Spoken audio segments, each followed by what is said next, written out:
प्रणाम। एक विनती है आपसे। कहिए राजन। पिछले कई दिनों से मेरे स्वप्न में मेरे पिताश्री आ रहे हैं।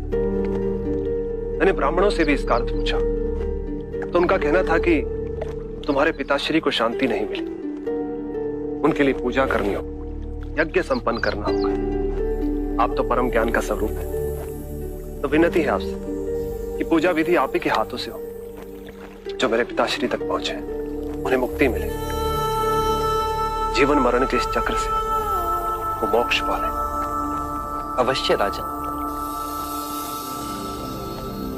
आप मिट्टी के 2 घड़े मंगवाइए, एक में घी भरवाइए और एक घड़े में कंकड़ पत्थर भरवाइए, और उन दोनों घड़ों के मुंह कपड़े से बंधवा दीजिए और उन्हें लेकर नदी के तट पर आइए। मैं वहीं आपकी प्रतीक्षा करूंगा। मैं भी इसका प्रबंध करता हूं महाराज।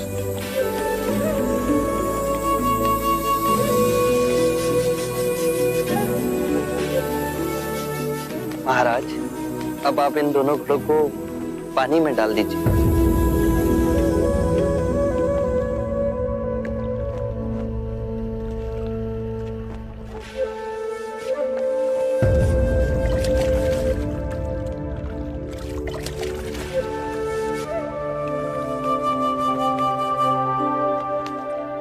महाराज, अब इन दोनों घड़ों को आप तोड़ दीजिए।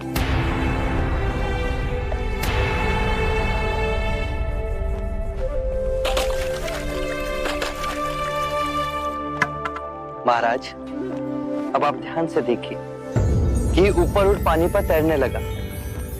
अब बताइए, मेरे या किसी और के पूजा पाठ करने से क्या यह घी नीचे बैठ सकता है? असंभव।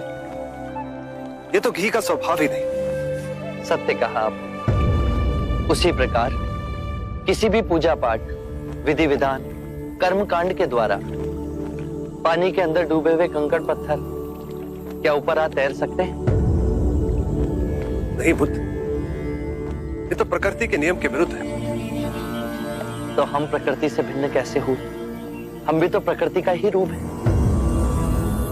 सत्य कहा बुद्ध। एक सत्य ये भी है राजन, यदि हमारे पूर्वजों ने अपने जीवन काल में कंकड़ पत्थर बोए, दुष्कर्म किए, तो वो स्वाभाविक ही कंकड़ पत्थर की तरह नीचे बैठ जाएंगे।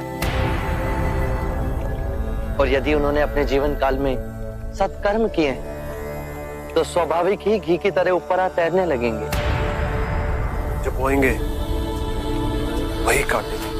परंतु इस शरीर रूपी जीवन काल में ही नहीं, अपितु इस शरीर रूपी जीवन काल के पश्चात वाली यात्रा में भी हम जैसे कर्म करेंगे वैसा ही फल मिलेगा। अब बताइए, इस प्रकृति के नियम को कोई पूजा पाठ, कर्म कांड, विधि विधान, यज्ञ हवन मिटा सकता है?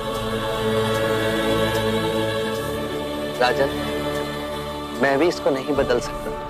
केवल अच्छे कर्म ही मनुष्य की मुक्ति का द्वार खोलेंगे।